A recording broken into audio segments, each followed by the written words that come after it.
एक दिन हम देश भर के किसानों कमेरों को भी ये समझाएंगे कि तुम भी जिस प्रकृति की पूजा करते हो, इस देश के आदिवासी भी उसी प्रकृति की पूजा करते हैं। तुम भी पीले गमछे को अपना संस्कृति का हिस्सा मानते हो, इस देश के आदिवासी भी पीले गमछे को अपना संस्कृति का हिस्सा मानते हैं। तुम्हारे यहाँ भी राजा पैदा हुए, आदिवासियों के बीच भी राजा पैदा हुए, लेकिन ठगे तुम भी गए और ठगे आदिवासी। मैं झारखंड के आदिवासी लोगों के बीच में भी गया, यही पीला गमछा, वही प्रकृति की पूजा। मैं छत्तीसगढ़ के बहुत दूर इलाके में जंगलों के बीच में ऐसे ही पीले गमछे से स्वागत किया उन लोगों ने। जिस देश में ओबीसी, एससी, एसटी तीनों 90% लोगों के बीच से राजा पैदा हुए, गोंडवाना, भीलवाड़ा, देवगिरी के यादव, पाल वंश, प्रतिहार वंश, गुर्जर वंश, मौर्य वंश, ये सारे तो राजा थे। और राजाओं को आज गुलाम किसने बना दिया? ये सवाल अगर आज आप नहीं करोगे तो याद रखना, अपना जरूरी काम छोड़कर त्योहार के दिन ये जो आप जश्न मनाने आए हो, ये जश्न अधूरा रहे। एक तीर एक कमान, आदिवासी एक समान। बताओ समान बचा है क्या? आदिवासी के आदिवासी से झगड़ा कराया जाता है। झारखंड विधानसभा में एक बिल पारित हुआ, उन्होंने कहा कि अगली बार जनगणना होगी तो धर्म के काले में हमारा धर्म अलग लिखना। बताओ आपको पता है कि नहीं? जयपाल सिंह मुंडा को किसी ने कहा कि ये नया भारत बन रहा है, लोकतंत्र है, आप आदिवासी हो, आपका न पहनावा सही है, ना आप कपड़ा सही पहनते हो, तीर तलवार हाथ में लेके हथियार घूमते हो, आप लोकतंत्र में कैसे काम करोगे? तो जयपाल सिंह मुंडा खड़े होकर के संविधान सभा में कहते हैं कि हम सैंधव घाटी सभ्यता के वारिस हैं, हमारे पुरखों ने इस दुनिया को लोकतंत्र सिखाया है, इसलिए हमको लोकतंत्र आप लोगों से सीखने की जरूरत नहीं है, आपको हमसे लोकतंत्र सीखने की जरूरत है। ये नई पीढ़ी वाले जानते हैं इनका सबसे आसान काम क्या है? डीजे 3-3 लगा, अभी कार्यक्रम खत्म हो, जोर से गाना बजाना और पूरा डीजे बजा के एकदम नौजवान नाचेगा एकदम।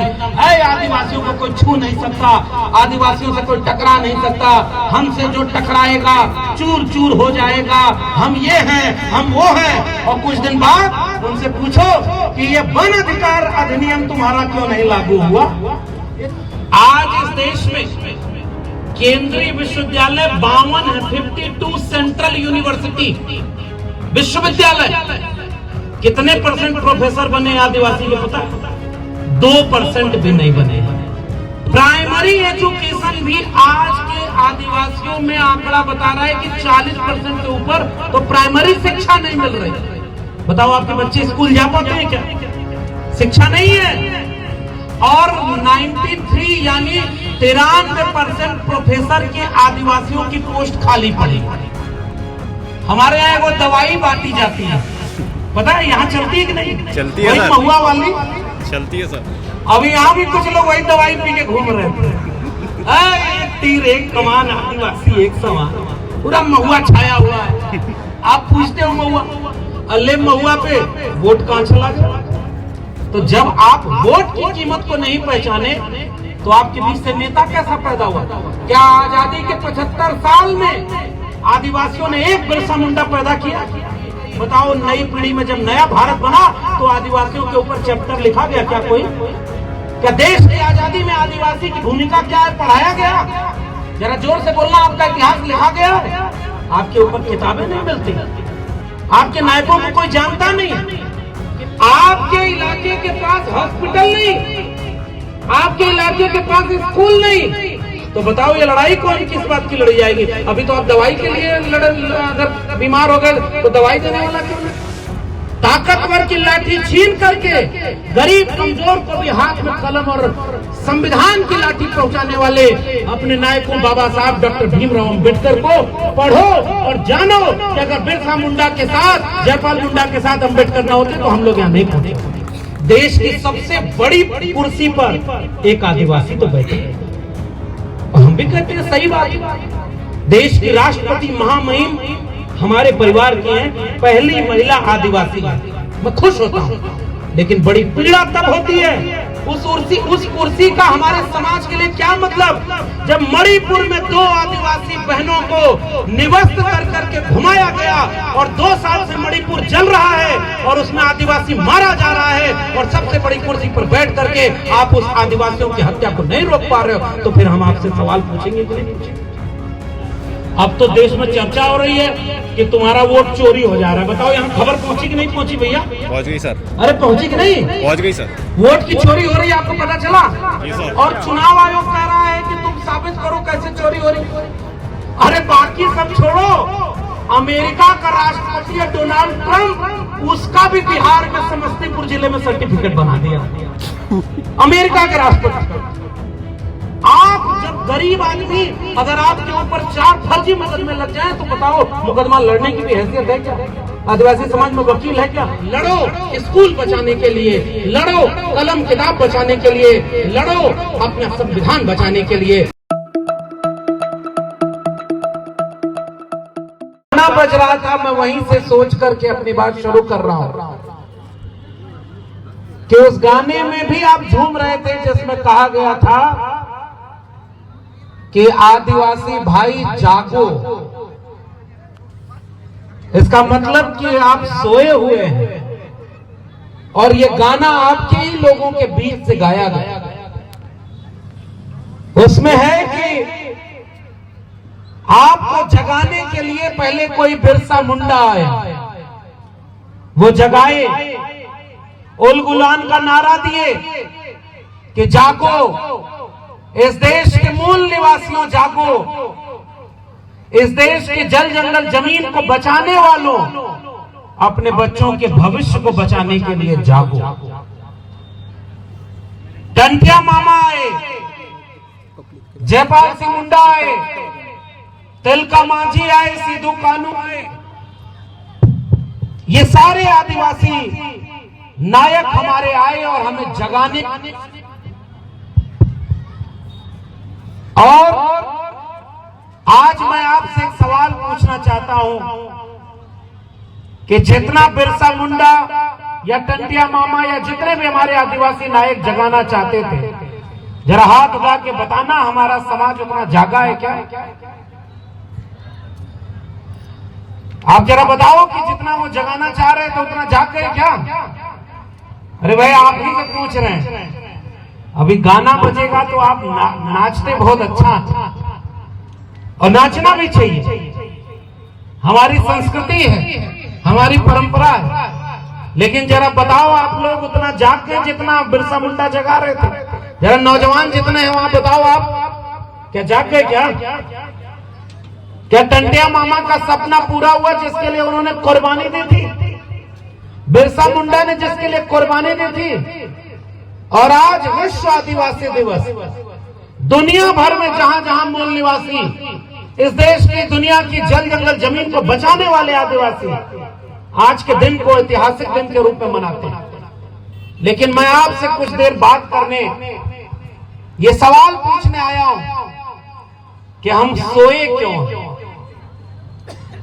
और हम जाग क्यों नहीं पा रहे। जरा जितने नौजवान आए हैं जो पढ़े लिखे हैं, जरा बताना इस देश में आदिवासियों की आबादी कितनी है? जरा जोर से बोलना, आपसे बात करूंगा। कितने परसेंट आदिवासी हैं? नहीं, आदिवासी केवल 8 से 9% के बीच में, 8.6% के आसपास। औसत मान ले 9%। 9% आदिवासी हैं पूरे देश में। पिछले साल आज ही के दिन मैं छत्तीसगढ़ के बहुत दूर इलाके में, जंगलों के बीच में, ऐसे ही पीले गमछे से स्वागत किया उन लोगों ने। बारिश हो रही थी और कम से कम 1 लाख आदिवासी लोग बारिश में भीगते हुए भी अपने इस कार्यक्रम को कर रहे थे। और उनके यहाँ जाकर के हमने ये समझ में लिया कि कुदरत से लड़ करके, कुदरत को पूजने वाले, प्रकृति को पूजने वाले आदिवासी अगर ठान लें तो दुनिया की कोई ताकत उनको अपने इरादे से रोक नहीं सकती। ये पिछले साल हमने वहां पर अपने आप को देखा। बारिश हो रही थी तब भी खड़े थे और पूरे दिन कार्यक्रम किया। और जब मैं आता हूं, मेरा घर उत्तर प्रदेश में, हमारे उत्तर प्रदेश में आदिवासी समाज के लोग नहीं के बराबर हैं, बहुत थोड़े से आधे % के आसपास, और हम किसान परिवार में पैदा हुए। किसान परिवार में पैदा होने वाले लोगों को संविधान में कहा जाता है ओबीसी, अदर बैकवर्ड क्लास। जो किसान कमेरा है, मेहनत कश है, हाथ से श्रम करते हैं, पशुपालक है। और उसके बाद जो पिछले अभी हमारे भाई आनंद राय जी जब बोल रहे थे, हमारे संचालक महोदय भी जब बोल रहे थे, हम लोग भी जब किताब पढ़े, देश दुनिया को जाना, तो पता चला कि जिन ओबीसी परिवारों में ऐसे ही पीले गमछे की पूजा होती है, और जब कोई आता है तो उसको पीला गमछा भेंट करके उनका सम्मान किया जाता है। ऐसे ही चावल को हल्दी में लपेटकर कभी शादी विवाह हुई या कोई भी पूजा हुई, उसमें प्रकृति को पूजा जाता है। और हम जब यहाँ आए तो आपके बीच में भी हमारा स्वागत इसी पीले गमछे से हुआ। तब मुझे लगा कि इस देश के 90% हम सब लोग एक परंपरा और एक संस्कृति वाले हैं, बस हमारी कुछ बातों में अंतर था, लेकिन हमारे लोगों को जानने नहीं दिया गया। इसलिए मैं आपसे कहने आया हूं, इस देश के जितने भी हाथ से मेहनत करने वाले लोग किसान परिवार के हैं, पशुपालक हैं, उनकी भी परंपरा आपकी परंपरा से बहुत ज्यादा जुड़ती है। आपके यहाँ भी प्रकृति की पूजा होती है ना, प्रकृति की पूजा होती है। हमारे यहाँ भी जितने किसान जातियां हैं वो प्रकृति को पूजते हैं। फसल बोई जाती है तो पूजा होती है। हमारे भाई आनंद राय जी हैं, ये तो इतने विद्वान आदमी हैं, मैं इनसे भी कह रहा था कि आप इतना कम क्यों बोले, क्योंकि हमारे यहाँ पढ़े लिखे लोग कम हैं। और हमारे समाज में जो पिछड़ा समाज होता है ना, मैं आपको भी पिछड़ा कह रहा हूँ, अपने को भी कह रहा हूँ, 90% हमारा देश का समाज तो पिछड़ा हुआ है, पिछड़ गया, पहले नहीं पिछड़ा था। हम लोग जब बात करते हैं तो पता चलता है ये गोंडवाना पूरी धरती, और जब वहां से लेकर के यहां तक का इतिहास देखते हैं तो देखते हैं कि कोई रानी दुर्गावती भी तो आप ही के यहाँ की रानी हुई, जो आपके गोंडवाना जनपद के उस ताकत के साथ लड़ी और लड़ते हुए भी शहीद हुई। तो क्या हमारे लोग ताकत करने वाले, राज करने वाले राजा थे कि नहीं थे? जरा बताना आदिवासी भाइयों, आपके बीच से राजा पैदा हुए कि नहीं हुए?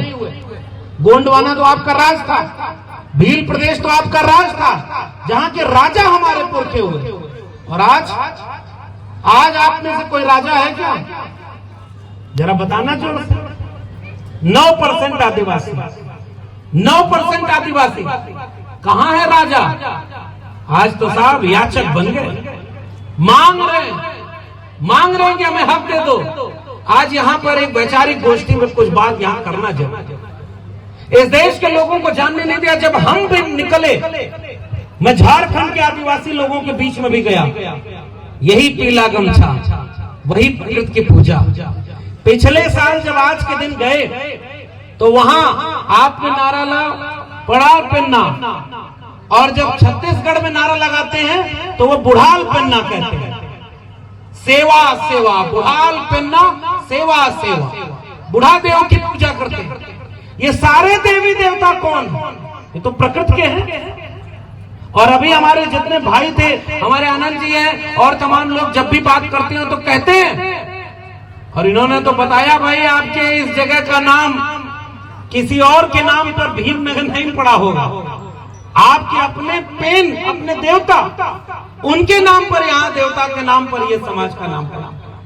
और यही झंडा, यही जय सेवा लिखा हुआ, यही झंडा छत्तीसगढ़ में भी हमने देखा, यही जाकर के झारखंड में भी देखा।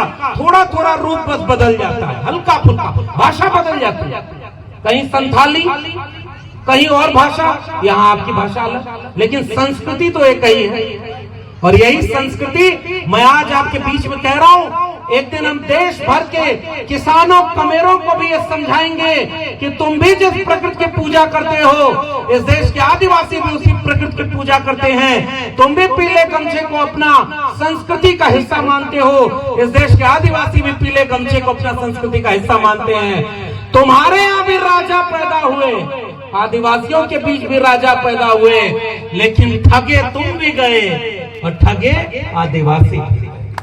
यही बात हम आज यहाँ पर आपसे कर रहे हैं। महात्मा कबीर को जानते हैं आप? कभी जो पढ़ाई लिखाई की होंगे। अच्छा, मैं कुछ आंकड़े बता दूं आदिवासी समाज के लोगों, आपके यहाँ आने में हमको 5 घंटे लगा बड़े शहर से यहाँ तक पहुंचने में। आधा दूर तो रास्ता सही नहीं। तो इस देश का संविधान आपके यहाँ कब पहुंचा होगा? कब आए होगा न्यायालय? कब खुले होंगे थाने?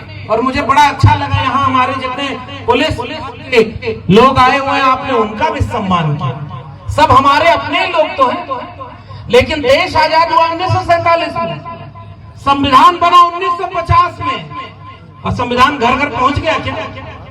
पहुंच गया क्या? आज आपका संवैधानिक अधिकार सुरक्षित है क्या? मैं आपको कुछ आंकड़ा बताता हूं। जिस देश में ओबीसी, एससी, एसटी तीनों 90% लोगों के बीच से राजा पैदा हुए, गोंडवाना, भीलवाड़ा, देवगिरी के यादव, पाल वंश, प्रतिहार वंश, गुर्जर वंश, मौर्य वंश, ये सारे तो राजा थे। और राजाओं को आज गुलाम किसने बना दिया? ये सवाल अगर आज आप नहीं करोगे तो याद रखना, अपना जरूरी काम छोड़कर त्योहार के दिन ये जो आप जश्न मनाने आए हो, ये जश्न अधूरा रहे। क्योंकि आपके बच्चों को पता ही नहीं कि आपके ऊपर हमला कहां से हो रहा है, क्या खतरा है, कैसे हमला हो रहा है। और अगर आज आप अगली पीढ़ी को नहीं बताओगे तो फिर बचाएगा कौन? अगली पीढ़ी कुछ दिन बाद अगर संविधान नहीं बचा पाई तो बचाओ, ये डीजे बजाने लायक भी बचेगी क्या? कोई आदेश आएगा सरकारी और कहा जाएगा कि अब इस डीजे पर हमारे मन का गाना बजाओगे तब तो परमिशन देंगे, और नहीं बजाओगे तो परमिशन नहीं देंगे। पहले कहो सारे आदिवासी हिंदू हो, तब जाके परमिशन मिलेगी। बताओ खतरा है कि नहीं खतरा? बताओ, ये गंभीर बात है कि नहीं आपके ऊपर? और आज ये कोशिश की जा रही है कि नहीं की जा रही है? जरा हाथ उठा के बताना, आप बताओ, मैं गलत बोल रहा हूं? आपकी संस्कृति अलग है, लेकिन दूसरा कोई आदमी आपके ऊपर अपना धर्म और अपनी संस्कृति का हमला कर रहा है कि नहीं कर रहा है? बताओ, जोर से बताओ भाई, पढ़े लिखे लोग। ये खतरा क्या? गलत तो नहीं बोल रहे? अगर हम गलत होंगे तो हम अपने को सुधार लेंगे। प्रकृति को जो पूजता था, जो प्रकृति की पूजा, बच्चा पैदा हुआ तो प्रकृति की पूजी होती थी। होली का त्योहार मनाया जाता था, प्रकृति की पूजा थी। पहली फसल कटती थी, उस फसल का दाना काट करके आग में होला के रूप में जलाया जाता था, फसल पूजी जाती थी और देवता को चढ़ाया जाता था, अपने प्रकृति के देवता को, कि तुमने हमारा साथ दिया तो हमने इंसानों का पेट भरने के लिए अनाज पैदा किया है, इसलिए इस अनाज पर पहला हक तुम्हारा है। और जब हम देव की पूजा कर लेते थे तब हम बाकी इंसान उस अनाज को खाते थे। बताओ सही कह रहा हूँ गलत कह रहा हूँ? बताओ, यही हमारी संस्कृति थी कि नहीं? हमारी हर जगह प्रकृति की पूजा। खेती किसानी में जब पहला बीज रोपने जाते थे तब पूजा करते थे, देव को मनाते थे। और हमारे आनंद जी हैं, मैं तो इनको शिकायत करता हूं कई बार, अथाह ज्ञान इनके पास है, बोलते कम है। मैं कहूंगा अगली बार ये भी 1 घंटा बोले। अलग अलग देवता का नाम है, अग्नि देवता, वर्षा का देवता, उनसे पूजना करना, हर देवता खुश रहे। आज कोई और अपना देवता आपके बीच में ला के रख रहा है, बताओ खतरा है कि नहीं खतरा? और जो ताकतवर होता है उसी का बात सही होती है, याद रखना।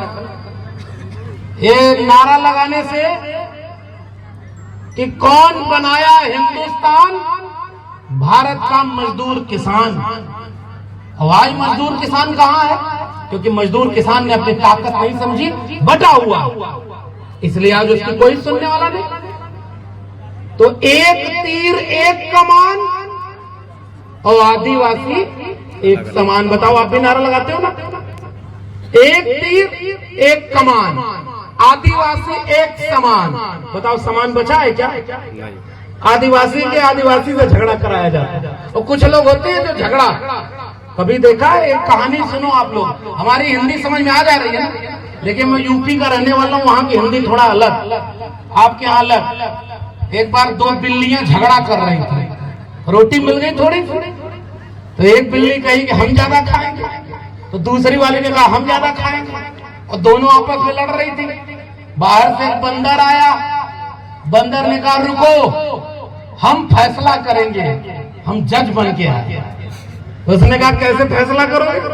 तो कहा देखो हम तराजू लेकर आए, तराजू लेकर एक तरफ रोटी रखी कम, दूसरी तरफ ज्यादा, तो जिधर ज्यादा रोटी थी उधर से तोड़कर रोटी खा लेता, फिर दूसरी तरफ ज्यादा हो गई तो इधर से तोड़कर खा लेता, फिर इधर ज्यादा हो गई तो उधर से तोड़कर खा लेता। अंत में खाते खाते जब दोनों तरफ की रोटी खत्म हो गई तो बंदर ने कहा देखो हमने कितने अच्छा न्याय किया है, दोनों बराबर भूखे हो, न तुमको एक टुकड़ा मिला और न तुमको एक टुकड़ा मिला, और न्याय करके बंदर अपने घर चला। कुछ बातें समझदार को इशारे में समझना जरूरी होती है। घर में झगड़ा लगाकर, भाई को भाई से लड़ाकर, जाति को जाति से लड़ाकर, एक धर्म को दूसरे धर्म से लड़ाकर अच्छा समाज कभी नहीं बन सकता। और जिस धर्म के मानने वाले लोग, झारखंड विधानसभा में एक बिल पारित हुआ, उन्होंने कहा कि अगली बार जनगणना होगी तो धर्म के काले में हमारा धर्म अलग लिखना। बताओ आपको पता है कि नहीं पता? बताओ कहा तक नहीं? झारखंड में फैक्ट से बोल रहा हूं, आंकड़े बोल रहा हूं। तो आपके ऊपर संस्कृति का हमला है। एक इस झंडे पे, ये जो झंडा दिख रहा है, इसमें कितने रंग हैं, कभी आपने गौर किया? ये सारे रंग प्रकृति के रंग, कुदरत के रंग। और मैं जब छत्तीसगढ़ और झारखंड गया तो हमने जब वहां के लोगों से पूछा कि इन रंगों में एक एक तीर अलग अलग संख्या में बनी हुई है, इसका मतलब क्या है? तो उन्होंने कहा कि ये सब हमारा देव है, हम उसको पूजते हैं, और हर तीर का अपना मतलब है, और हर झंडे के रंग का अपना मतलब है। जरा सच सच बताना, इन नई पीढ़ी वालों को पता है क्या? जितना पुरानी पीढ़ी वालों को पता है, ये नई पीढ़ी वाले जानते ही नहीं। इनका सबसे आसान काम क्या है? डीजे 3-3 लगा, अभी कार्यक्रम खत्म हो, जोर से गाना बजाना और पूरा डीजे बजा के एकदम नौजवान नाचेगा, एकदम है आदिवासियों को कोई छू नहीं सकता, आदिवासियों से कोई टकरा नहीं सकता, हमसे जो टकराएगा चूर चूर हो जाएगा, हम ये हैं, हम वो हैं। और कुछ दिन बाद उनसे पूछो कि ये वन अधिकार अधिनियम तुम्हारा क्यों नहीं लागू हुआ? ये तुम्हारा पैसा एक्ट कोई छीन लिया, पता? पैसा एक्ट बना। और याद करना आदिवासी समाज के लोगों, संविधान सभा में अगर जयपाल सिंह मुंडा ना होते तो जयपाल सिंह मुंडा और नॉर्थ ईस्ट के वो जो हमारे आदिवासी सदस्य थे, देवनकोलस रॉय, अनुसूची 5 और अनुसूची 6, अभी आनंद जी अभी हमको रास्ते पर बता रहे, अनुसूची 5 बनी संविधान में और अनुसूची 6 बनी। बताओ नौजवानों, आपको पता है क्या? तो पहले वाले बिरसा मुंडा किसी यूनिवर्सिटी में गए थे पढ़ने क्या? मैं तो दिल्ली यूनिवर्सिटी में पढ़ाई किया, मैं तो इलाहाबाद यूनिवर्सिटी गया तो गोल्ड मेडलिस्ट था, टॉप किया यूनिवर्सिटी, और यादव परिवार से आता हूँ। तो मेरा एक प्रोफेसर बोला कि अहिरों के बच्चे गाय भैंस चराना छोड़कर अगर यूनिवर्सिटी टॉप करेंगे तो हमारा बच्चा कहाँ जाएगा? बताओ आदिवासियों को पता है कि नहीं? मैं एक नाम पढ़ता हूँ, आप जरा इतिहास सुनो, आपको भी ऐसा भाषण अच्छा लगता होगा जिसमें कोई आके गुदगुदाता हो। जोर से बोलो आदिवासियों, हम एक हैं, कोई हमसे टकराएगा चूर चूर हो जाएगा। अरे आपसे कौन टकरा रहा? आपका हक अधिकार छीना जा रहा है। छत्तीसगढ़ में एक जंगल है जिसका नाम है हसदेव का जंगल। बताओ जानते हो? मध्य प्रदेश और महाराष्ट्र के बॉर्डर इलाके के रहने वाले आदिवासी समाज के लोगों, बताओ आपका जंगल इस देश के पूंजीपतियों को काटने के लिए पेड़ दे दिया गया है कि नहीं दे दिया गया? बताना जरा। दे दिया। कई लाख पेड़ काटे गए कि नहीं? और वहां का खनिज संसाधन जब निकाला जाएगा तो आदिवासी को मिलेगा? अरे जरा जोर से बोलना। ये जल जंगल जमीन जिसको अगर सरकार लेकर किसी पूंजीपति को देती है तो किसी आदिवासी को मिलेगा क्या? नौकरी मिलेगी क्या? अब जरा आंकड़ा सुनो और आप गौर से सुनना, और तब जाकर के डीजे पर नाचते हुए जब थक के सोना तो एक बार सोचना कि बिरसा मुंडा तो यूनिवर्सिटी में पढ़ाई करने नहीं गए, फिर भी हमसे ज्यादा समझदार और तेज तर्रार। 25 साल की उम्र में लड़ गए भाई। उनको पता था कि कौन उनका अधिकार छीन रहा है, और आज की नई पीढ़ी को पता ही नहीं कि उनका अधिकार कौन छीन रहा है, क्योंकि उनको अपने में ही लड़ा दिया गया। जयपाल सिंह मुंडा को पता था, जयपाल सिंह मुंडा संविधान सभा की बहस में खड़े हुए, और नौजवानों जरा खोज कर पढ़ना जयपाल सिंह मुंडा को। जयपाल सिंह मुंडा को किसी ने कहा कि ये नया भारत बन रहा है, लोकतंत्र है, आप आदिवासी हो, आपका न पहनावा सही है, ना आप कपड़ा सही पहनते हो, तीर तलवार हाथ में लेके हथियार घूमते हो, आप लोकतंत्र में कैसे काम करोगे? तो जयपाल सिंह मुंडा खड़े होकर के संविधान सभा में कहते हैं कि हम सैंधव घाटी सभ्यता के वारिस हैं, हमारे पुरखों ने इस दुनिया को लोकतंत्र सिखाया है, इसलिए हमको लोकतंत्र आप लोगों से सीखने की जरूरत नहीं है, आपको हमसे लोकतंत्र सीखने की जरूरत है। ये जितने लोग पढ़े हो नहीं पढ़े हो, जाके पढ़ना जयपाल सिंह मुंडा, वो आपके बीच का नायक और आपके लिए अधिकार देकर लड़के गया कि ये तीर तलवार किसी दूसरे पर हिंसा करने के लिए हम नहीं लेते, ये तीर तलवार हमारी संस्कृति की पहचान है, और जो हमारे हक अधिकार से लड़ा उसके खिलाफ हमने इसका इस्तेमाल किया। अब जरा आज क्या हो रहा, बिरसा मुंडा किसी यूनिवर्सिटी में नहीं पढ़े, फिर भी लड़के गए। आज आप मसीहा बनाकर उनकी पूजा करते हो, और अगली बार मैं कह रहा हूं आयोजकों को, ये जितना फोटो आप लोग अपना लगाए हो, इस बात के लिए कि कोई नाराज ना हो जाए तो सबका फोटो लगाना पड़ता है, लेकिन बड़ा बैनर बनवाना, और अगली बार जितने आदिवासी समाज के नायक पैदा हुए हैं उन सब की बड़ी बड़ी फोटो लगवाना, ताकि आने वाली पीढ़ी को पता चले कि अगर वो लड़े ना होते तो हम आज यहाँ खड़े ना होते, इसलिए हम उनको पुरखों को जानना जरूरी है। आपको पता ही नहीं आपके हिस्से की लड़ाई लड़के कौन मर गया, कुर्बान हो गए। टंटिया भील कितने किलोमीटर दूर, यही मध्य प्रदेश का इलाका, और क्या बोला था अंग्रेजों के समय, ये हमारे आनंद भाई ने वो भी बताया, न्यूयॉर्क टाइम्स में छपा था, भारत का रॉबिन हुड टंटिया मामा, उनको मामा कहते हैं, और मामा के भांजे क्या निकले, एक तीर एक कमान, आदिवासी एक समान। और आदिवासी कहाँ है, रुको आप आंकड़े सुनो, मैं आपके लिए लेकर आया हूं। हालांकि इसका मतलब यह नहीं है कि सारी बर्बादी केवल आदिवासी की हो रही, हम लोग की भी हो रही, हमारे लोग उसमें शामिल नहीं है, जानते हो? आप जरा आंकड़े सुनो, देश में एजुकेशन शिक्षा कितने % आदिवासियों को मिली है पता नहीं? पता होगा, मैं बताता हूं आपको। आज इस देश में केंद्रीय विश्वविद्यालय 52 है, 52 सेंट्रल यूनिवर्सिटी विश्वविद्यालय। कितने % प्रोफेसर बने आदिवासी के पता? 2% भी नहीं बने, 2%। तो आबादी कितनी? लगभग 9%।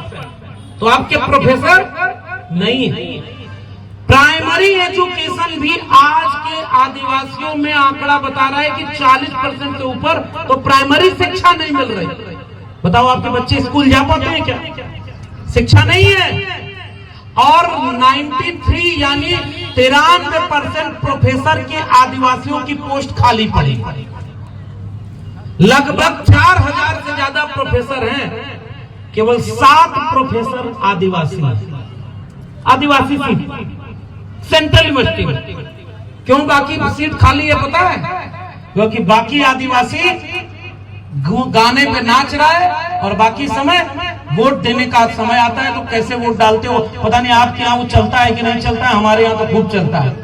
1 नोट या 2 नोट पर वोट कहीं और चला जाता है। आपके यहाँ भी चलता है क्या? ऐसे हो रहा है हर जगह। अच्छा, पूरे देश को एक रोग लगा हुआ है। हमारे यहाँ वो दवाई बांटी जाती है, पता है यहाँ चलती है कि नहीं? चलती है, महुआ वाली चलती है सर। अभी यहाँ भी कुछ लोग वही दवाई पी के घूम रहे थे। एक तीर एक कमान, आदिवासी एक समान, पूरा महुआ छाया हुआ है। आप पूछते हो महुआ, अल्ले महुआ पे वोट कहाँ चला गया? बहुत समझदार को इशारा काफी। तो जब आप वोट की कीमत को नहीं पहचाने तो आपके बीच से नेता कैसा पैदा हुआ? क्या आजादी के 75 साल में आदिवासियों ने एक बिरसा मुंडा पैदा किया? जरा कड़ा सवाल पूछ रहा हूं, अपनी आलोचना सुनो। आप गलती हमसे हो रही। कोई टंटिया मामा, फिर अरे नई पीढ़ी को तो हम बता ही नहीं पाए कि टंटिया मामा है कौन, और उनको रॉबिन हुड क्यों कहा जाता था? कैसे गरीबों की मदद करते थे, रात के अंधेरे में छिप करके अगर कोई गरीब कमजोर आदिवासी था उसकी मदद करने के लिए जाने वाले उन टंटिया मामा को लड़ना पड़ा और उनको सरेराह फांसी दे दी गई। बताओ, नई पीढ़ी में जब नया भारत बना तो आदिवासियों के ऊपर चैप्टर लिखा गया क्या? कोई क्या देश की आजादी में आदिवासी की भूमिका क्या है पढ़ाया गया? जरा जोर से बोलना, आपका इतिहास लिखा गया है? आपके ऊपर किताबें नहीं मिलती, आपके नायकों को कोई जानता नहीं कि भील नायक कौन पैदा हुए, टंटिया मामा के क्या किया, बिरसा मुंडा ने क्या किया। और बहुत थोड़े से लोग जागरूक हुए तो कुछ किताबें आई, कुछ रिसर्च आया। और सुनो आप अपना आंकड़ा, जागो जागो रे आदिवासी जागो, गाना बज रहा था ना। और आदिवासी क्या जाग गया? वो नाचने के लिए केवल जागा, केवल नाचेगा, बढ़िया डांस करेगा। तो करना भी चाहिए, मैं ये भी कह रहा हूं, डांस नहीं छोड़ना है, लेकिन केवल डांस करके अधिकार और हक की लड़ाई नहीं जीती जा सकती। ये बात मेरी नोट कर लेना आदिवासी समाज के लोगों, लड़ करके अपना अधिकार जीना होता है। और एक बात ये भी याद रखना, मांग करके भीख मिलती है, अधिकार और हक की लड़ाई छीन करके लड़नी पड़ती है, तब जाकर के आपको हक और अधिकार मिलता है। टंटिया मामा को लड़ना पड़ा, बिरसा मुंडा को लड़ना पड़ा। अब उसके बाद उन्होंने जो बात कही, आप सुनना, आप आगे। सबसे ज्यादा कुपोषण के शिकार बच्चे, कुपोषण के शिकार बच्चे किसमें है?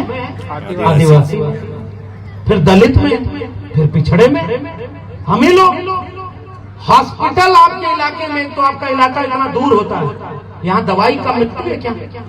कई बार हमने देखा झारखंड, छत्तीसगढ़, आंध्र प्रदेश के उन इलाकों में, मध्य प्रदेश से लेकर राजस्थान के इलाकों में जहां आदिवासी रहता था, वहां तक विकास सड़क सबसे बाद में पहुंची, सबसे आखिरी में पहुंची। अभी भी बहुत सारे इलाके हैं। और अभी आपके यहाँ स्कूल जाने के लिए बच्चे कहीं पानी में डूब करके जा रहे हैं, कहीं नदी के ऊपर पेड़ गिरा हुआ है तो उस पर से बच्चे चढ़ करके जा रहे हैं। बताओ, आपने देखा कि नहीं देखा? आपके यहाँ के बच्चे ऐसे जाते हैं कि नहीं जाते?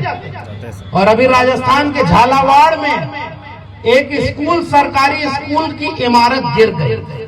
पता है, आपने देखा, पढ़ा, अखबार पढ़ा, सोशल मीडिया जितने नौजवान जानते होंगे। स्कूल की छत गिर गई, आधे दर्जन से ज्यादा वहां बच्चे मर गए, 1.5-2 दर्जन बच्चे घायल हुए।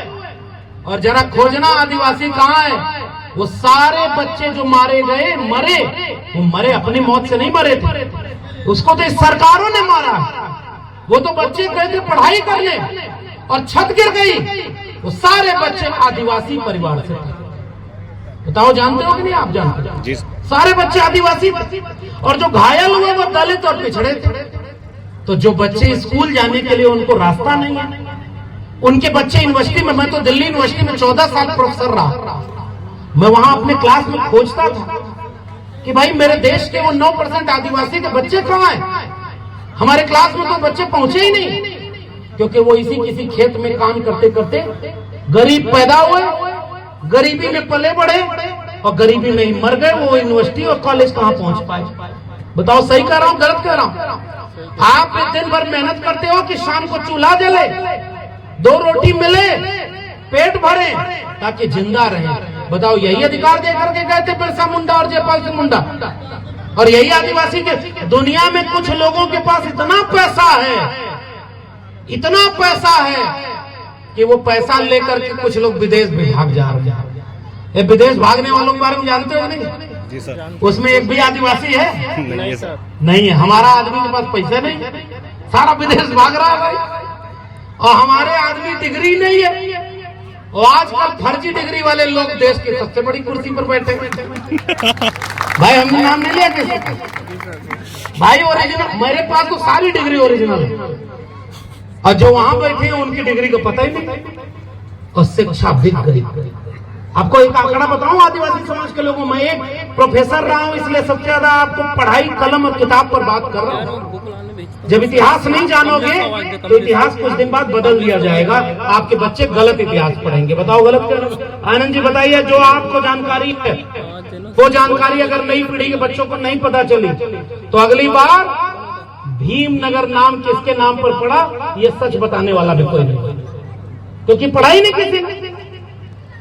पहली पीढ़ी का पाखंड दूसरी पीढ़ी के लिए परंपरा और तीसरी पीढ़ी के लिए इतिहास बन जाता है। याद रखना मेरे बात को, आज का झूठ कल का सच और परसों का इतिहास बन जाएगा, और इतिहास में आपका इतिहास बदल दिया जाएगा। आपको पता ही उन स्कूलों में जाने वाले बच्चों में आज भी प्राइमरी एजुकेशन 42% से ज्यादा आदिवासियों को नहीं मिली, और हायर एजुकेशन यूनिवर्सिटी में पहुंचने वाले आदिवासी नाम मात्र के हैं। फिर यूनिवर्सिटी कौन चला रहा है? अब आओ तीसरा आंकड़ा, बैतूल जिले के आदिवासी परिवार के लोगों, हॉस्पिटल बताओ आपके इलाके में सबसे अच्छा हॉस्पिटल कहां पर है? यार जोर से बताना, कहां जाते हो जब ज्यादा बीमार होते हो? बताओ जोर से। हॉस्पिटल नहीं जाते? भोपाल जाते। भोपाल कितने किलोमीटर यहाँ से? 250 किलोमीटर। गंभीर बीमारी हो तो पहुंच पाओगे हॉस्पिटल? आपके इलाके के पास हॉस्पिटल नहीं, आपके इलाके के पास स्कूल नहीं, तो बताओ ये लड़ाई कौन किस बात की लड़ी जाएगी? अभी तो आप दवाई के लिए अगर बीमार हो गए तो दवाई देने वाला क्यों नहीं? हमारे देश में एक समय नारा लगा करता था, रोटी कपड़ा सस्ती हो और दवा पढ़ाई मुफ्ती हो। पढ़ाई और दवाई तो फ्री देना था सरकारों को। सरकार चुनते हैं हम अपने पैसे से, और सरकार इसलिए चुनी जाती है कि गरीब आदमी के जेब में अगर पैसा नहीं है तब भी उसके बेटा बेटी को अच्छी शिक्षा मिले। बताओ आज आपकी फ्री में शिक्षा मिल रही है? कहीं संभावना है? 2014 के पहले इस देश का शिक्षा बजट 5.6% था पूरे जीडीपी का। यानी आसान भाषा में इसको समझो गांव समाज के लोगों, 100 रुपया देश का बजट है तो 5.5 रुपया शिक्षा पर खर्च होता था। 2025 के बजट में कितना पैसा खर्च हो रहा है पता है? 2.5 रुपए से भी कम। पिछले 10 साल में अगर पढ़ा लिखा आदमी को आप वहां भेजे होते तो कलम और किताब पर 18% जीएसटी नहीं लगाता। जब राजा अनपढ़ होता है तो कलम और किताब पर जीएसटी टैक्स लगा करके शिक्षा को बेच देता है ताकि अगली पीढ़ी के बच्चों को शिक्षा न मिल पाए। और जब पढ़ो लिखोगे नहीं तो दिमाग काम नहीं करेगा। तब आपके मोबाइल पर एक रील आएगी, ध्यान से सुनना बैतूल के लोगों, उस रील में एक कोई बैठा होगा और कहेगा कि गाय का गोबर अगर रोटी में लपेट कर खाओ तो पेट की सारी बीमारी ठीक हो जाएगी। बताओ गोबर खाओगे? बताओ गलत कर रहा हूं? ये गोबर खाने वाली बात कही जा रही है। दुनिया में विज्ञान कहां आगे बढ़ रहा है पता है? अमेरिका में टेस्ला एक कंपनी है, वो ऐसी गाड़ी बनाई है जिसमें ड्राइवर की जरूरत नहीं होती, बिना ड्राइवर के कार चलती है। चीन इतना तेजी से सड़क को बना रहा है, दुनिया में इतना बड़ा काम कर रहा है कि वो दुनिया की दूसरी सबसे बड़ी अर्थव्यवस्था बन गया है। डीप सीक बनाया है, 1 सेकंड में 500 फिल्में डाउनलोड करने की इंटरनेट स्पीड बना लिया है। जापान के हर स्कूल में सारी पढ़ाई कंप्यूटर और टेक्नोलॉजी से होती है और सबको शिक्षा फ्री देता है जापान। और भारत एगो नया 25 साल का बच्चा आया है और पर्ची बना करके कहता है कि तुम्हारी कृपा यहाँ रुकी हुई है, जाओ तुम कृपा तुम्हारी वहां से। भाई गलत कह रहा हूँ क्या? बताओ गलत कह रहा हूँ? हमारे देश के टेलीविजन पर गूगल करना अगर यहाँ इंटरनेट चल रहा होता, टीवी पर बैठकर एगो पाखंडी आके कह रहा है कि अभी एक मंत्र फूकूंगा नारियल हवा में उड़ने लगेगा। बताओ ऐसा होता है क्या? अब कहां पहुंचा रहे हो देश को? ये अंधविश्वास और पाखंड में जाने से कोई फायदा होगा क्या? इस देश का फायदा शिक्षा से होगा कि नहीं होगा? जरा हाथ उठा के बताना। इस देश को पढ़ाई की जरूरत है कि नहीं? इस देश की मुक्ति अगर शिक्षा से होगी कि नहीं? बताओ, हर हाथ में कलम देना था और तुम हर हाथ से कलम छीन रहे हो। इसलिए आदिवासी समाज के लोगों ज्यादा लंबा भाषण देने की जरूरत नहीं है, क्योंकि थोड़ी देर बाद जैसे ही डीजे बनेगा बजेगा फिर पूरा भाषण गायब हो जाएगा, फिर भूल जाओगे। इसलिए एक बात पहली कहने आया हूं, अपने इतिहास को बचाना, अपने इतिहास की किताबों को पढ़ो, अपने नायकों के बारे में जानो और खोज खोज करके पढ़ो कि अगर पुरखे कुर्बानी न दिए होते तो हम ये डीजे बजाकर शान और शौकत से जय जोहार और सेवा जोहार का नारा कभी नहीं लगा पाते। इसलिए पुरखों को जानो, पढ़ो और अगली बार गांव गांव में चौपाल लगाना, एक दिन छुट्टी का निकालो और उस दिन छुट्टी के दिन गांव में बैठना और गांव के बच्चों को बुला करके उनको पढ़ाना कि बिरसा मुंडा ने क्या किया, जयपाल मुंडा ने क्या किया, तिलका माझी ने क्या किया और टंटिया मामा ने क्या किया। बताओ, हाथ उठा करके पढ़ाओगे कि नहीं पढ़ाओगे? अब हाथ कम उठा क्योंकि भाषण सुनना आसान काम होता है, थोड़ा सा वो अपने मेहनत करना मुश्किल होता है। हम तो जगाते रहे और आज दिल्ली यूनिवर्सिटी से हमारी नौकरी भी छीन ली गई, क्योंकि वहां जो राजा बैठे हैं वो सब कहते हैं कि हमारे खिलाफ मत बोलो वरना हम तुम्हें बोलने नहीं देंगे, हमारे खिलाफ बोलोगे तो नौकरी छीन लेंगे। और हम तो अपनी किताब लिखे हैं बाकायदे 150 पन्ने की प्रोफेसर की डायरी कि शिक्षा आदमी देता है तो समझदारी के लिए, समझदारी के लिए देता है। और ये देखिए हमारे बीच में देखिए वो किताब भी लेकर के आ गया। हमारे नौजवान जो जागरूक हैं आदि, ताकि आज से 50 साल बाद जब शिक्षा बर्बाद हो जाएगी ना, और होगी देखना, हम बचा नहीं पा रहे, जिसकी जेब में पैसा है उसके बच्चे प्राइवेट स्कूल में पढ़े जाएंगे, महंगी फीस होगी। और बताओ, आपके बच्चों के पैसा देने की, फीस देने की क्षमता नहीं है तो पढ़ा पाओगे अपने बच्चों को? और जब पढ़ा नहीं पाओगे तो अगली पीढ़ी मानसिक रूप से गुलाम पैदा होगी। जब 50 साल बाद स्कूल बर्बाद हो जाएगा और आने वाली पीढ़ी खोजेगी कि जब ये बर्बादी की जा रही थी कि कोई बताया था कि नहीं कि तुम्हारे देश में शिक्षा बर्बाद की जा रही थी, तब प्रोफेसर की डायरी किसी को मिलेगी और कहेगी कि एक प्रोफेसर अपनी नौकरी कुर्बान करके भी अपने गांव गांव घूमकर लोगों को बता रहा था कि शिक्षा बचाओ, स्कूल कॉलेज विश्वविद्यालय बचाओ, कलम और किताब बचाओ, वरना आने वाली पीढ़ियों को बर्बादी से नहीं बचा पाओगे। और इस बात को लिखते हुए अपनी किताब लिख देती, तब जाकर ये किताब उनको खंडहर में मिलेगी। मैं तो अपने हिस्से का काम कर रहा हूं, क्योंकि मैं जानता हूं कि भारत का संविधान बाबा साहब का न होता, डॉक्टर भीमराव अंबेडकर इस देश को संविधान नहीं दिए होते और संविधान में अनुसूची 5 और अनुसूची 6 नहीं मिली होती, तो बताओ आदिवासियों, तुम्हारी जमीन खरीदने के लिए किसी पूंजीपति को तुमसे पूछना पड़ता? अब पैसा कानून, पैसा एक्ट बना, गांव की 80% से 90% अगर जनता सहमत नहीं है तो 1 इंच जमीन नहीं ली जा सकती। बताओ, ये अधिकार किसने दिया? बाबा साहब के संविधान ने दिया कि नहीं दिया?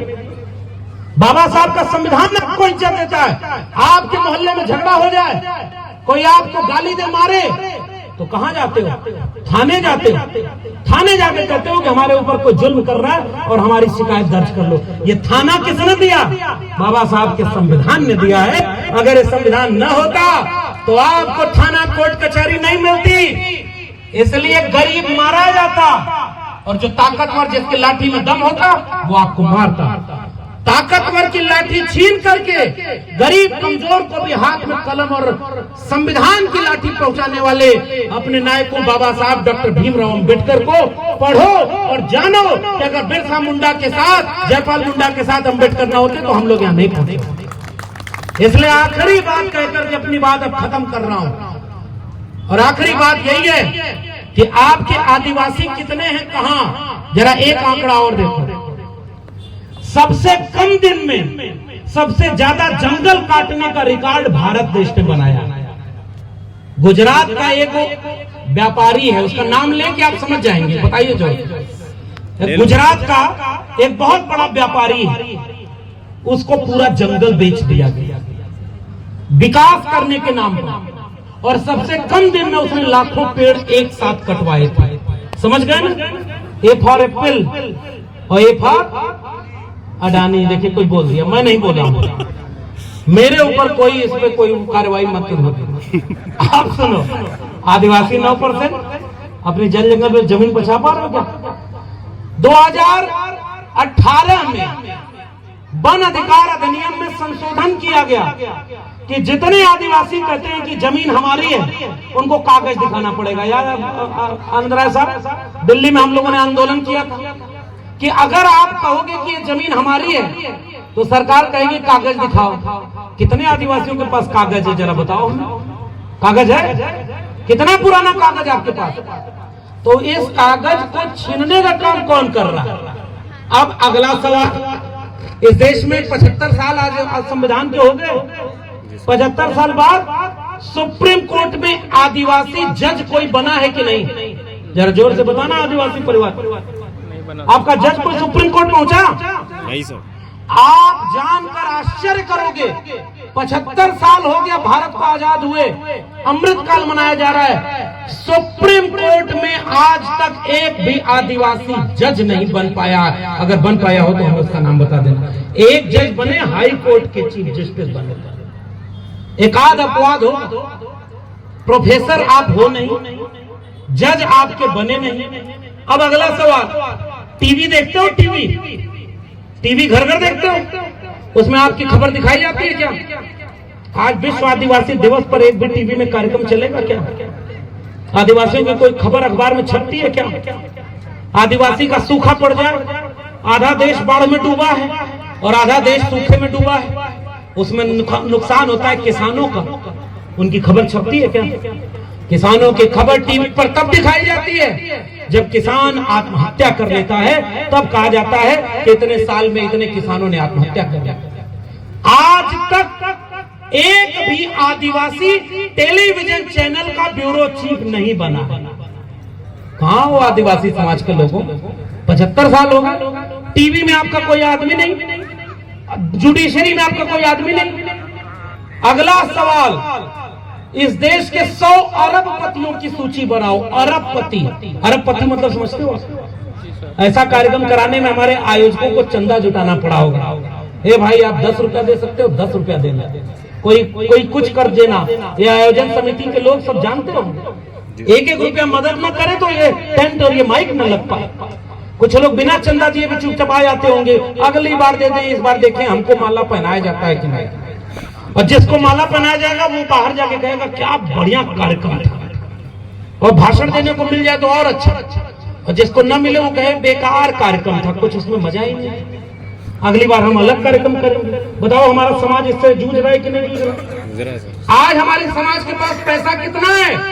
1% आबादी इस देश की, 74% पैसा उनके पास है, मुट्ठी भर लोगों के पास, सारी संपत्ति उनके पास। 1% आबादी, यानी 100 में एक आदमी के पास 76 रोटी है। मान लो 100 आदमी और 100 रोटी, तो हर आदमी को 1 रोटी मिलनी चाहिए ना।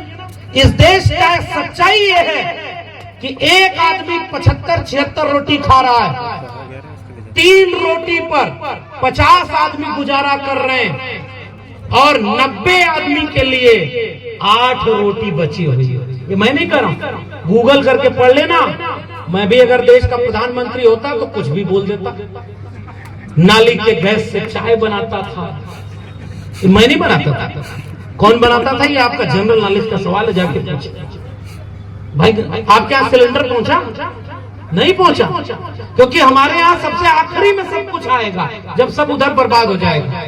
तो सच बोल रहा हूं, 2023 की ऑक्सफैम की रिपोर्ट है, एक आदमी 76 रोटी खा रहा है, 3 रोटी पर 50 आदमी गुजारा कर रहा है, और एक भी आदिवासी 100 अरबपतियों में कहीं नहीं है।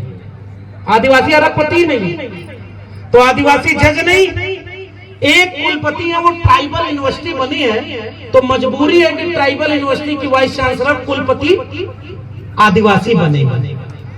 लेकिन क्या कहोगे, कार्यक्रम खत्म होगा, कुछ लोग आएंगे बताने कि ये प्रोफेसर झूठ बोल रहा था, देश की सबसे बड़ी कुर्सी पर एक आदिवासी तो बैठे, और हम भी कहते हैं सही बात है। देश की राष्ट्रपति महामहिम हमारे परिवार की हैं, पहली महिला आदिवासी है, मैं खुश होता हूं। लेकिन बड़ी पीड़ा तब होती है कि वो कुर्सी की हमारे लिए क्या मतलब, उस कुर्सी का हमारे समाज के लिए क्या मतलब, जब मणिपुर में 2 आदिवासी बहनों को निवस्त कर करके घुमाया गया और 2 साल से मणिपुर जल रहा है और उसमें आदिवासी मारा जा रहा है, और सबसे बड़ी कुर्सी पर बैठ करके आप उस आदिवासियों की हत्या को नहीं रोक पा रहे हो, तो फिर हम आपसे सवाल पूछेंगे कि नहीं पूछेंगे? इसलिए मैं आपसे पूछने जा रहा हूं, मध्य प्रदेश यही है ना? 2 साल हुआ होगा, 1 साल हुआ होगा, एक आदमी एक आदिवासी के ऊपर पेशाब कर रहा है, भूल गए कि याद है? याद है सर। है हिम्मत कि वो आदिवासी न होकर के कोई दूसरा ताकतवर होता तो कोई कितना भी नशे में चूर हो, किसी के मुंह पर पेशाब कर देगा? इतनी हिम्मत किसके पास है? लेकिन जो कमजोर होता है उसका हक ऐसे ही छीना जाता है। और उसके बाद न उसको वो संस्कृति पढ़ने दी जाती है, न उसको इतिहास पढ़ने दिया जाता है, न उसको अपना इतिहास जानने दिया जाता है कि बाबा साहब के संविधान ने तुमको अधिकार दिया। और अब वोट की चोरी हो जा रही है। बताओ, अब तो 500 रुपया या एक महुआ से गलत जगह वोट नहीं डालते थे, मान लो सही जगह वोट डाल दिया। अब तो देश में चर्चा हो रही है कि तुम्हारा वोट चोरी हो जा रहा है। बताओ, यहाँ खबर पहुंची कि नहीं पहुंची भैया? पहुंच गई सर। अरे पहुंची कि नहीं? पहुंच गई सर। वोट की चोरी हो रही है, आपको पता चला? जी सर। और चुनाव आयोग कह रहा है कि तुम साबित करो कैसे चोरी हो रही। तो जो विपक्ष के नेता हैं वो सब साबित करने के लिए आंकड़ा ले आए कि एक 1 BHK कमरे में 80 लोगों का वोट बना हुआ है। कई लोगों का पिताजी का नाम है नहीं है। बिहार में वोट बन रहा है, पता है कि नहीं नौजवानों? एक कुत्ते का निवास प्रमाण पत्र बन गया। जी सर। कुत्ता बिहार में निवासी है। जी सर। तो भाई कुत्ते तो बैतूल में भी बहुत है, सबका एक एक आधार कार्ड बनवाओ ना। नहीं बन पाएगा सर। कुछ दिन बाद वोट डालने के लिए लाइन लगी रहेगी। क्या हो रहा है भाई? इंसानों की लाइन अलग है और जो इंसान नहीं है उनकी लाइन इधर है, क्योंकि सबके पास आधार कार्ड है, सबके पास राशन कार्ड है। अरे बाकी सब छोड़ो, अमेरिका का राष्ट्रपति है डोनाल्ड ट्रंप, उसका भी बिहार में समस्तीपुर जिले में सर्टिफिकेट बना दिया। अमेरिका के राष्ट्रपति। भारत देश में कुछ भी हो सकता है। जिस भारत देश में हमारे पुरखों ने लड़कर की कुर्बानी दी थी। अगला आखिरी आंकड़ा बोल करके अपनी बात खत्म कर रहा हूं। जेलों में बंद है इस देश के 96% कैदी विचाराधीन है। मैं आंकड़ा पढ़ रहा हूं, मैं आंकड़े को प्रमाण के साथ दे सकता हूं। हालांकि हमसे सब जो लुटेरा लोग हैं, हमारे यहाँ किसानों के नेता थे, हमारे यहाँ जाट भाई बैठे हुए हैं, नाम देखिए भूल गए, रंजीत। मैं इनके घर गया और कहा कि किसानों का पूरा, और आपके बाजार में जब यहाँ से मैं आ रहा था तो यादव समाज के लोगों ने मंच लगाया है और यादव समाज के लोगों ने हमें बुलाकर तिलक लगाया। और उसके बाद देख रहा हूं कि आदिवासी समाज की रैली जा रही है और यादव समाज के लोग उस पर फूल बरसा रहे हैं। ये हमारी बहुजन एकता है। मैं यहाँ से उनको सलाम करता हूँ कि यही एकता 90% की बनाने के लिए हम तो आपके बीच में आए। तोड़ने वाले रोज आएंगे गांव में, शिकारी आएगा, जाल फैलाएगा, दाना डालेगा, लेकिन चिड़ियों तुम जाल में फंसना नहीं।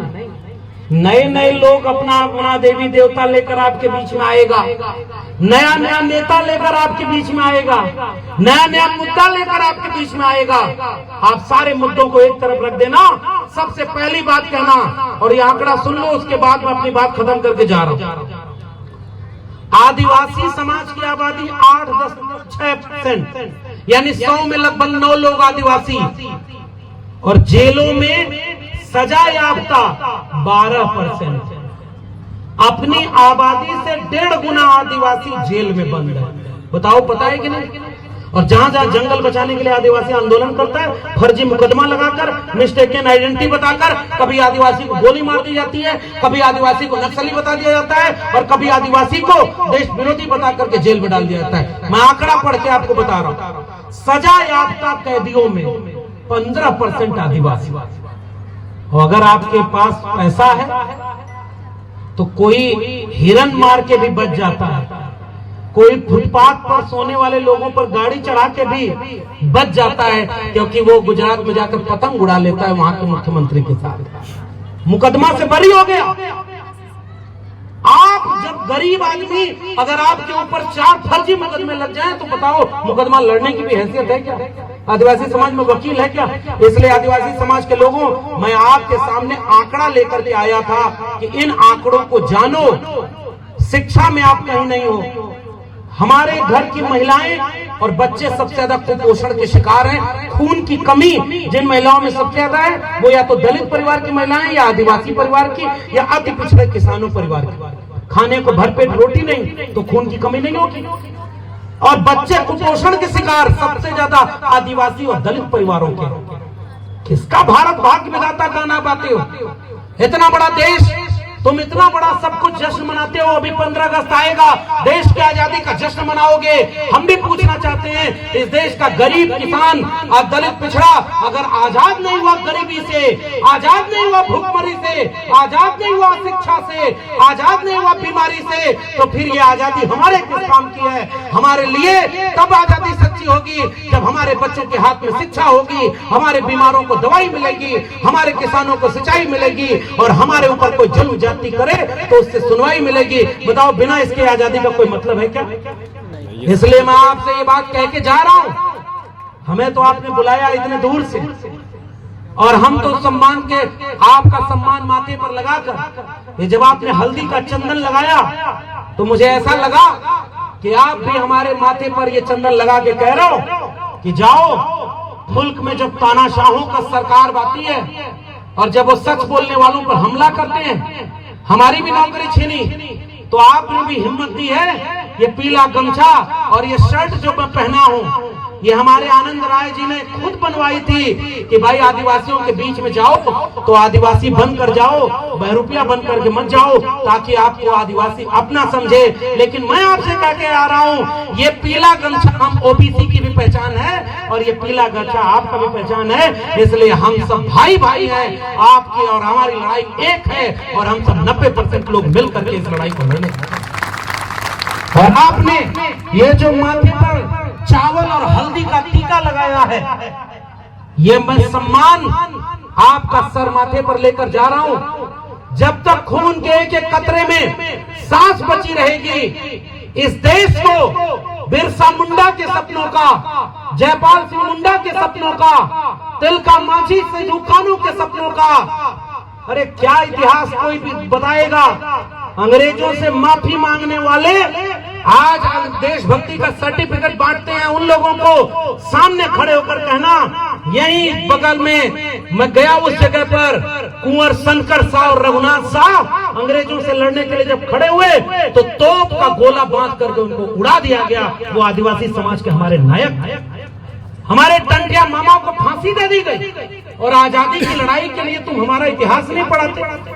ये नए बच्चों को जाके पढ़ना, पूछना, उनकी किताब में उनके नायक नहीं पढ़ाए जाते, बाबा साहब डॉक्टर भीमराव अंबेडकर को नहीं पढ़ाया जाता, तमाम लोगों को इतिहास से गायब कर दिया गया। इसलिए मैं आखिर में गुजारिश करके जा रहा हूं, शिकारी आएगा, जाल फैलाएगा, दाना डालेगा, चिड़ियों तुम जाल में फंसना मत। लेकिन यही बात कह के जब चिड़ियों को उसका मालिक गया था तो चिड़िया यही गाना गाने लगे, शिकारी आएगा, जाल फैलाएगा, दाना डालेगा, लेकिन तुम जाल में फंसना मत। लेकिन जैसे शिकारी आया, जाल फैलाया, दाना डाला, तो सबसे पहले कुछ लालची चिड़िया उसी जाल पर जाकर के, बताओ बचपन में सुनाए गाने की, और अपने अपने समाज के उस लालची चिड़िया को पहचान लो। पहली लड़ाई तो अपने घर में लड़नी पड़ती है। बताओ गलत कह रहा हूं कि नहीं? अरे पता नहीं कितने संगठन बने यहीं, और संगठन बन करके सत्ता पानी थी तो वो सारे संगठन टूट टूट करके बिखर गए। बताओ किसकी गलती है? और जब कोई आखिरी में जब ताकतवर आएगा तो बताओ इससे बढ़ जाएगा कि नहीं? और बाकी जो बचा खुचा काम है वो महुआ कर देगा। महुआ करता है कि नहीं काम? ये जितनी महिलाएं बैठी हैं ये सब महुआ क्यों नहीं पीती भाई? सारा टेंशन पुरुषों को क्यों है? हमारे नौजवानों को महुआ पिला रहे हो, और अपने अच्छे बच्चों, जितना दंगा कराने वाला धर्म के नाम पर नेता नेती है, इनका एक बेटा बेटी सरकारी स्कूल में पढ़ता है क्या? इनका बेटा बेटी तो विदेश में पढ़ाई करता है, वहां विदेश में जाएगा, पढ़ाई करके करोड़ों रुपया कमाएगा। हम गरीबों को सरकारी स्कूल भी नहीं बने। पता है आपको 1 लाख से ज्यादा सरकारी स्कूल बंद कर दिए गए। सरकारी स्कूल बंद कर रही है और महुआ वाला ठेका खोल रही है, और गांव गांव में खूब पियो और एकदम पी करके मस्त रहो, गाजर मूली की तरह मर जाओ। क्या बताओ, शिकारी जब आएगा अगली बार धर्म का जाल फेंकेगा। बताओ धर्म के जाल में फंसोगे क्या? नहीं। किसी से लड़ना हमारी बात है क्या? नहीं सर। हमारी लड़ाई किसी दूसरे धर्म से नहीं है। बताओ है कि नहीं? नहीं है सर। हमारी लड़ाई किसी दूसरे धर्म से नहीं है सर। भाई तुम अपना मानो, हमें अपना मानने दो, यही तो हमारी लड़ाई है। Yes sir. जिसको धर्म मानना है वो धर्म माने, जिसको बाबा साहब को मानना है वो बाबा साहब को माने। एक धर्म को दूसरे धर्म से लड़ाते क्यों? और लड़ाने वालों को अगर पहचानोगे नहीं के बीच में वही आप लाल रंग का कपड़ा पहन करके आएंगे। एक सियार की कहानी सुनी। एक बार एक सियार नील के उसमें डिब्बे में गिर गया तो वो नीला हो गया। अब जंगल में गया तो जंगल में जाके कह रहा है, सब देख के सियार डर गए कि भाई हम सब का रंग तो ऐसा, तुम नीला। तो कहे मैं ऊपर से उतरा हूं, भगवान ने भेजा है, मैं तुम सबका राजा हूं। अब कुर्सी ऊंची वाली लगा लिया और जो आए उसे कहे सुरेश तुम बैठो नीचे, तुम इधर जाओ, राजा बन जाओ। और सब हाथ जोड़ के खड़े हो गए, हमारा रंग तो इसका नीला है। और सारे मानने लगे, पूरा दहशत फैल गई जंगल में। अचानक मौसम बदला, बारिश हुई और उसका नीला रंग उतर गया।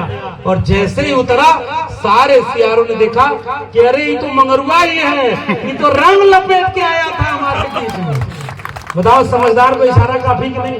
Yes sir. यही रंग पहन करके बहुत लोग आएंगे और असली मुद्दे से भटकाएंगे। आखिरी निवेदन, इस देश के कमेरा लोगों जो हाथ से मेहनत करते हो, वर्ण व्यवस्था आपके ऊपर हमारे ऊपर थोपी गई है। हम वर्ण व्यवस्था को नहीं मानते। न कोई मुख से पैदा हुआ न कोई पैर से पैदा हुआ। बताओ दुनिया में कोई मुख से पैदा हो सकता है? मुंह से? भारत में हो सकता है, यहाँ किताब में लिखा, मैं नहीं कर रहा हूं। बताओ भाई, दुनिया भर में बहुत लोग हैं लेकिन मुंह से कोई नहीं पैदा हो सकता। एक किताब का नाम लेके जा रहा हूं, ज्योतिबा फूले ने लिखी गुलामगिरी। गुलामगिरी को पढ़ना। गुलामों को गुलामी का एहसास करा दो, बेड़ियां वो खुद ब खुद तोड़ लेगा। आज का आयोजन गुलामों को गुलामी का एहसास कराने वाला है। बेड़ियां तोड़ना है या नहीं तोड़ना है, इसका फैसला आपको करना है। यही बात कह करके मैं आपसे विदा लूंगा कि मेरी पहली बात याद रखना, अपने इतिहास को पढ़ो और गांव-गांव छोटी-छोटी कक्षा चलाओ और नई पीढ़ी के बच्चों को अपने आदिवासी और अपने तमाम बहुजन महापुरुषों के बारे में उनको बताओ, महिलाओं को बताओ। अंधविश्वास और पाखंड से दूर रहो। ये अंधविश्वास और पाखंड हमारे घर की लड़ाई नहीं है और हमारी पीढ़ी को अंधविश्वासी और पाखंडी बनाया जा रहा है। तीसरी बात, बचा सकते हो, भूखे रहना, प्यासे रहना, एक कपड़ा कम पहनना, एक रोटी कम खाना, लेकिन अपने बेटा और बेटी को शिक्षा देने के लिए स्कूल जरूर भेजना।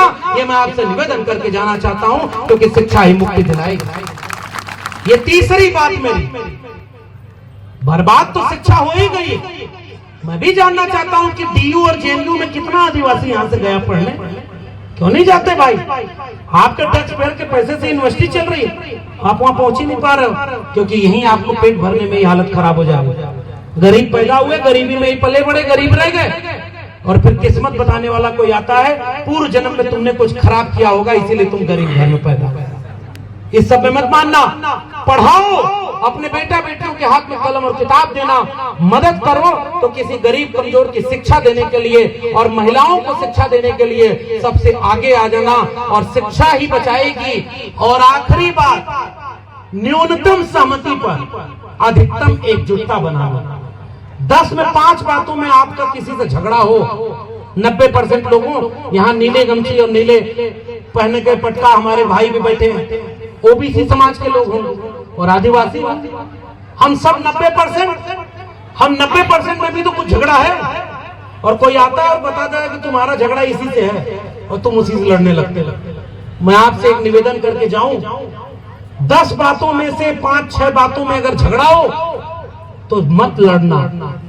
2 से 4 बात भी अगर एक मिल जाए तो न्यूनतम सहमति पर एकजुटता बना लेना, भाई का भाई से हाथ पकड़ लेना और मजबूती से 90% लोगों बाबा साहब का संविधान हाथ में लेकर संविधान बचाने के लिए एकजुट हो जाना। यही निवेदन मैं आपसे करके जा रहा हूं, क्योंकि भाई को भाई से लड़ा करके ही दुश्मन राज कर रहा है और हमारे हाथ में कुछ नहीं। हम सब भिखारी, क्योंकि जानते हैं हमारी कमजोरी क्या है। एक बार मैं भी कथा उथा कहता तो बहुत अच्छा कथावाचक हो सकता था, बहुत अच्छा कथा कहता था। हाँ, लेकिन मैं क्या बताऊं, हमारे उत्तर प्रदेश में ओबीसी गए कथा कहने, पकड़ के उनकी चुटिये काट दी कि तुम कथा कैसे कहोगे। बताओ आप कहां से कोई कथा कहेंगे? वो कहेंगे कथा कहना हमारा अधिकार। और मैं कथा बनाता, पर्ची बनाता तो बहुत अच्छी पर्ची बना लेता, लेकिन क्या करूं, बेईमानी और झूठ तो हमारे पुरखों ने हमको सिखाया ही नहीं, तो हम यहाँ खड़े होकर झूठ क्या बोले। वो तो झूठा है सब, तो झूठ बोलता। और एक तो कथा करा बिस्कुट मत खाना, क्योंकि बिस को कूट कूट के उसमें भरा जाता है, इसलिए बिस्कुट होता है। बताओ, उसको भी जब जाके कह रहे हैं बाबा अब जाने दीजिए, ज्यादा देर हो जाएगी, नहीं तो एक आध कहानी सुनाता मैं, सुनाते क्या। एक गुलामगिरी लिखने वाले ज्योतिबा फुले ने एक कहानी लिखी है, तृतीय रत्न। मैंने पहले ही कहा मेरी सारी डिग्री ओरिजिनल है, इसलिए रेफरेंस के साथ बोलूंगा, जिसको खोजना है गूगल करके देखना। मैं नहीं बोल रहा हूँ, ज्योतिबा फुले ने कहानी लिखी। एक आदमी बड़ा परेशान हुआ, दुखी था, परेशान था, तो भाई किसी ने बोला कि फला जगह जाओ, देवता के अवतार वो लोग हैं, मुक्ति मिल जाएगी, वहां दुख दूर हो जाएगा। तो उन्होंने कहा कैसे दुख दूर होगा, तो कहा अपना पत्रा दिखाओ, जन्म पत्री, पता नहीं आपके यहाँ क्या बोला जाता है उसे, कुंडली। तो कुंडली देख के कहा कि बच्चा तुम्हारा शनि ग्रह ठीक जगह पर नहीं, शनि ग्रह ठीक जगह पर नहीं। ये देश अकेला ऐसा है कि मंगल ग्रह को पता नहीं है कि उसके नाम पर यहाँ शादी टूट जाती है, उसको पता ही नहीं। हमारे मंगल के नाम पर शादी टूट रही है। एक फिल्म है, मैं फिर से कह रहा हूँ, मेरी सारी डिग्री ओरिजिनल है, मैं झूठ नहीं कथा सुना रहा हूँ। एक गूगल करके नौजवानों अभी इंटरनेट पे सर्च करना, एक फिल्म बनी है। फिल्म बनी है तो भाई सरकार ने प्रमाणित किया है ना। उस फिल्म का नाम है अब तो सब भगवान भक्त थे। उसमें एक स्कूल है, स्कूल में हेडमास्टर गया है बच्चों का इम्तिहान लेने, तो सारे बच्चे लाइन से खड़े हो गए। अभी इंटरनेट पे सर्च करना, तो बच्चे को हेडमास्टर पूछता है कि सबसे तेज बच्चा कौन है, तो कहता है मंगरू। मंगरू आओ बीच में खड़े हो जाओ। तो हेडमास्टर पूछता है बताओ सूर्य ग्रहण कैसे लगता है, तो मंगरू बोलना शुरू करता है कि पृथ्वी सूरज के चारों तरफ चक्कर लगाती है, चंद्रमा पृथ्वी के चारों तरफ चक्कर लगाता है, तब तक उसी में गुरहू रहता है। वो कहता है झूठ बोल रहा है सर, जब पृथ्वी शेषनाग के फन पर टिकी है तो सूरज पे चक्कर कैसे लगा रहा है? मैं नहीं बोल रहा हूँ, ये फिल्म में दिखाया गया। तो मास्टर कहता है चुप रहो तुम, तो इसको बताने दो पढ़ा लिखा बच्चा। तो पढ़ा लिखा लड़का बोलता है पृथ्वी सूरज चंद्रमा जब तीनों एक रेखा में आ जाते हैं तो सूर्य ग्रहण लगता है, और जब बीच में चंद्रमा आ जाता है तो चंद्र ग्रहण कैसे। तब तक वो बच्चा बोलता है सर ये गलत पढ़ा रहा है, जब राहु को केतु खा जाता है तब सूर्य ग्रहण लगता है। तो हेडमास्टर कहता है राहु अब चुप हो जा, नहीं तो मेरी नौकरी को तू खा जाएगा, इसलिए अब चुपचाप स्कूल से बाहर चल। मैं नहीं बोल रहा, ये फिल्म बनी है। वो बच्चा घर जाता है अपनी मम्मी से कहता है ये मास्टरवा सब पगला गया। हमारे यहाँ जो कथा कहने आते हैं वो कहते हैं कि पृथ्वी तो नाक के फन पर टिकी है, और ये मास्टरवा कह रहा है कि सूरज के चारों तरफ, हम स्कूल नहीं जाएंगे पढ़ने। तो माँ कहती है हम तो कभी गए ही नहीं, हमको क्या पता। एक बात बताएं डॉक्टर अंबेडकर को मानने वालों, 1900 के आसपास 1890 से 1900 के बीच बच्चे से स्कूल में पूछा गया कि बताओ कौन सी ऐसी चीज है जिसको तुम छू सकते हो, देख सकते हो, छू नहीं सकते। तो एक बच्चे ने कहा कि सूरज, दूसरे बच्चे ने कहा चंद्रमा, तीसरे बच्चे ने कहा सपना, हम देख सकते हैं छू नहीं सकते। चौथे ने कहा आसमान, हम देख सकते हैं छू नहीं सकते। पांचवा बच्चा वहां बैठा था, मास्टर ने कहा तुम, तो उसने कहा कि सर ये क्लास के बाहर जो मटका रखा है पानी पीने वाला। तो मास्टर चौकन्ना हो गया कि इसका क्या मतलब। तो बच्चा बोला कि सर सारे बच्चे इस मटके के पानी पी सकते हैं, लेकिन मैं अछूत घर में पैदा हुआ, इसलिए इस मटके को देख तो सकता हूं लेकिन इसको छू नहीं सकता, क्योंकि इसे मेरे छूने से अपवित्र हो जाए। ये देश किसका था? किसने लिखा अपनी किताब में कि इंसानों को जाति पूछ करके जानवर से बदतर बना दोगे? जिस तालाब में जानवर पानी पी सकता था उसमें इंसान पानी नहीं पी सकता। जिस तालाब में जानवर नहाता था उसमें इंसान को पानी पीने के लिए 14 आंदोलन बाबा साहब अम्बेडकर को करना पड़ा। और तुमने इस देश को इंसानों से बांट करके मुट्ठी भर लोगों के हाथ में पूरा देश लुटा दिया। और जिन्होंने इस देश और दुनिया को रहने लायक बनाया, ये आदिवासी, ये जंगल में बस आदिवासी दिवस पर नाच रहे, घूम रहे हैं। न इनके उद्योगपति हैं, न इनके प्रोफेसर हैं, न इनके वाइस चांसलर हैं, न इनके जज हैं, और फिर भी आदिवासी इस देश में जनसंख्या रजिस्टर में नोट किए जाते हैं। इसलिए मैं आपसे पूछने आया, ये देश हमारे पुरखों ने बनाया, तो इस देश में बराबर का हक हमारा है कि नहीं? इस देश में 90% आबादी अगर इस देश के SC ST OBC की है तो 90% यूनिवर्सिटी का प्रोफेसर SC ST OBC होना चाहिए, 90% जज होना चाहिए, 90% पैसा होना चाहिए, 90% जमीन का मालिकाना हक होना चाहिए।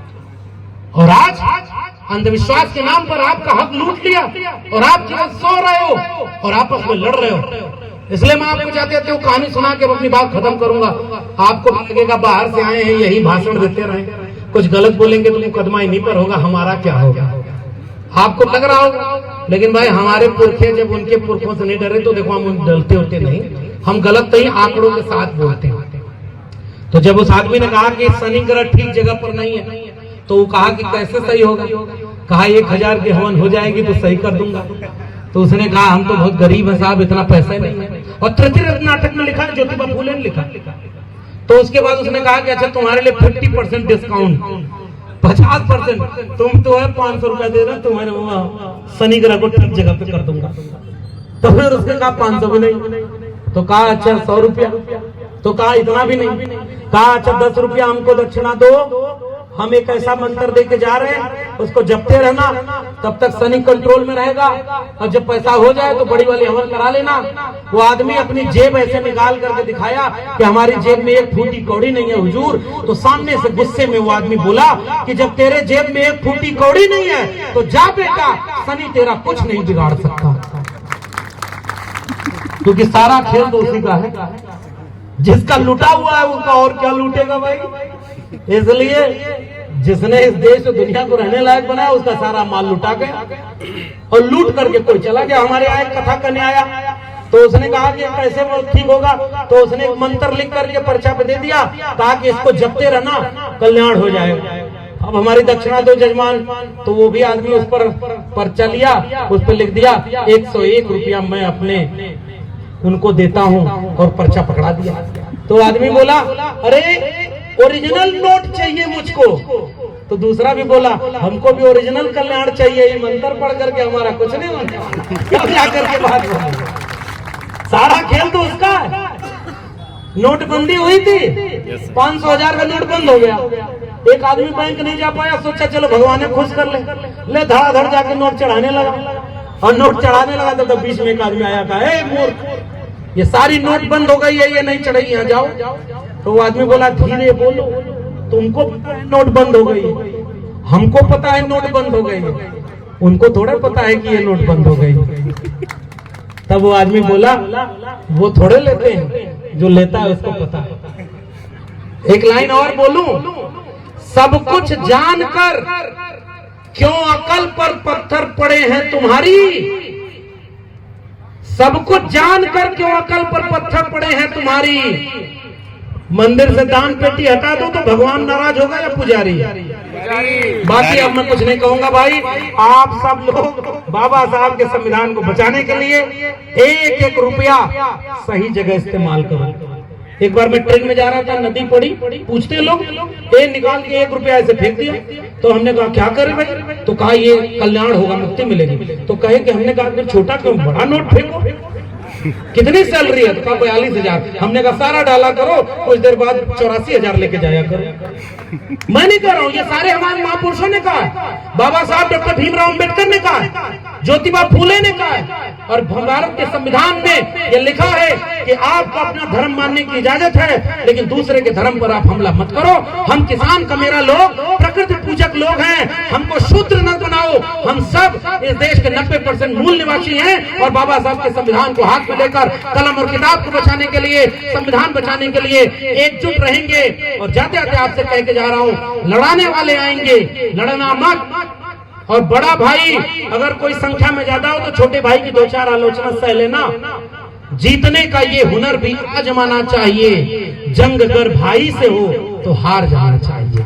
ये मेरा निवेदन आप सबसे है, आपस में मत लड़ना, एकजुट रहना, लड़ो स्कूल बचाने के लिए, लड़ो कलम किताब बचाने के लिए, लड़ो अपना संविधान बचाने के लिए। इसी निवेदन के साथ हमारे मित्र हैं जितेंद्र मीणा जी, उनकी एक किताब आई है राष्ट्र निर्माण में आदिवासी। अगर पढ़ सको तो ऐसी ऐसी किताबों को मंगा करके पढ़ना, ताकि आदिवासियों ने कैसे लड़ाई लड़ी इसकी बात को जान सको।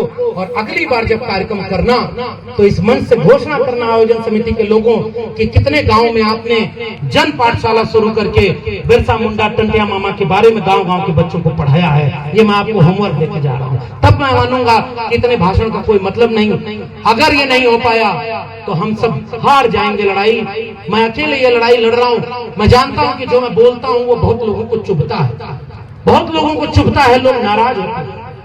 100 मूर्खों से डर नहीं लगता, एक समझदार से डर लगता है, क्योंकि वो 100 मूर्खों को भी मूर्खता दूर करने का काम करता है। इसलिए एक बाबा साहब अम्बेडकर से उनको डर लगता है, आज भी डरते हैं, उनकी मूर्ति तोड़ते हैं। इसलिए मैं जाते जाते कह रहा हूँ, मैं तो अकेला लड़ रहा हूँ। जंगल में आग लगी तो एक चिड़िया अपने चोंच के बूंद पानी से जंगल की आग बुझा रही थी। सारी चिड़िया हंस रही थी कि तुम्हारे एक बूंद पानी से, ये लक्ष्मण यादव तुम नौकरी कुर्बान करके कुछ भी भाषण दे लो, ये जनता नहीं मानेगी, ये चुपचाप फिर किसी और चीज में लड़ने लगेगी। तो वो चिड़िया जो जवाब दी वो मेरा जवाब है, हम तो सारा कुर्बान करके आपके बीच में खड़े हैं। उस चिड़िया ने कहा कि मैं जानती हूं कि मेरे चोंच के एक बूंद पानी से इतने बड़े जंगल की आग नहीं बुझेगी, लेकिन जब इस जंगल की आग का इतिहास लिखा जाएगा तो मेरा नाम आग लगाने वालों में नहीं, आग बुझाने वालों में शामिल होगा। इसी बात के साथ आप सबको क्रांतिकारी सेवा जोहार, उल गुलाम जिंदाबाद, संविधान जिंदाबाद, इंकलाब जिंदाबाद। एक बार जोरदार तालियों के साथ स्वागत कीजिए।